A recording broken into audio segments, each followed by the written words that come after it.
সবাইকে আমি ক্যাপ্টেন মোহাম্মদ লামিয়ানুল ইসলাম, camp commander Daulatpur army. আমি বেশি সময় নেব না। আমি গত 5 আগস্ট থেকে কুষ্টিয়া জেলায় মোতায়েন ছিলাম। দৌলতপুর আর্মি ক্যাম্প তখন ছিল না, বাট আমার মনে হয় যে গত বছর লিমিটেড টাইমের জন্য এই সেম জায়গাতেই ক্যাম্প এস্টাবলিশ করা হয়েছিল, পূজার জন্য মেবি, নাহলে কোনো ধরনের উৎসবের জন্য। তো পরবর্তীতে আবার আমরা কুষ্টিয়া জেলাটাকে ওইখান থেকে সবকিছু অপারেট করছিলাম। এখন ইউনো ভাই যেটা বললো যে ভাইয়ের সাথে সবসময় কথা অত্যন্ত তৎপর, রাত বিরাতে যখন গোলাগুলি হইতো উনি আমাকে এই ইনফরমেশন গুলো দিতে এবং চেষ্টা করতাম কুষ্টিয়া জেলা থেকে পাঠানোর জন্য। বাট যেহেতু ডিস্টেন্স অনেক বেশি, তো আমরা এসে তখন আর কিছু পাওয়া যেত না, দূরত্বের কারণে ওরা চলে যেত।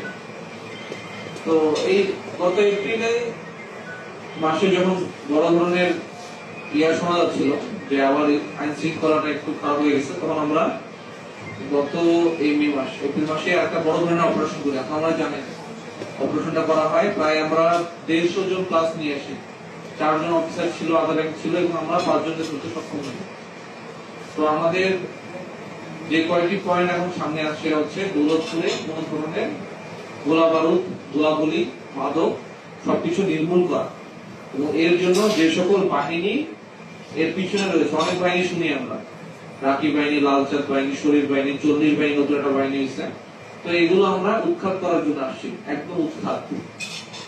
দৌলতপুর ক্যাম্প এস্টাবলিশ হওয়ার 2 দিনের মধ্যে আমরা 2টা অস্ত্র উদ্ধার করেছি। জাস্ট দৌলতপুরে এসে 2টা অস্ত্র উদ্ধার করেছি অলরেডি।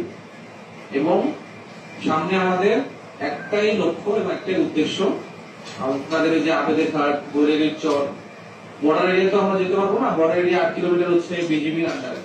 8 কিলোমিটার বাইরে আমাদের যেগুলো হচ্ছে পুলিশ এবং সেনাবাহিনী অপারেট করতে পারবে, ওইসব জায়গাতে কোন ধরনের এই খুন খারাপি, গোলাগুলি, উল্টাপাল্টা কাজ, দুর্নীতি, বিশৃঙ্খলা যেন না হয়, এটা নিশ্চিত করা হচ্ছে আমাদের কাজ। এবং আমি এটার জন্য আপনাদের কাছে সাহায্য প্রার্থী। অলরেডি আসার পর থেকে আমাদের অনেক তথ্য আসছে, অনেক ইনফরমেশন আসছে, অস্ত্রের এখানে অস্ত্র, এখানে মাদক, এবং ওই অনুযায়ী আমরা অপারেট করছি। এমন তো না প্রতিদিন অপারেট করা যাবে না, প্রতিদিন অপারেট করে সন্ত্রাসীরাও টের পেয়ে যায়। তো এই জন্য একদিন করে 2 দিন রেস্ট, ভারতেতে আবার এইভাবে আমরা কন্টিনিউ করছি। এবং অনেক রিপোর্ট আসছে যে এখানে অধিকাংশ বাসা বাড়িতে থাকা ব্যক্তিরা তাদের বাসায় থাকতে পারতেছে না কোন এক কারণে। তো এই জন্য গতকালকে আমরা পুলিশের সাথে টহল গিয়েছিলাম রাত 8টার দিকে, যে প্রায় 8 জনের এরকম সমস্যা ছিল যে এরা নিজেদের বাসা থাকতে পারতেছে না কোন কারণে। কারণ বলতে বুঝতে পারছেন, চাঁদাবাজি, হত্যাহুমকি, এইসবের জন্য। তো বেসিক্যালি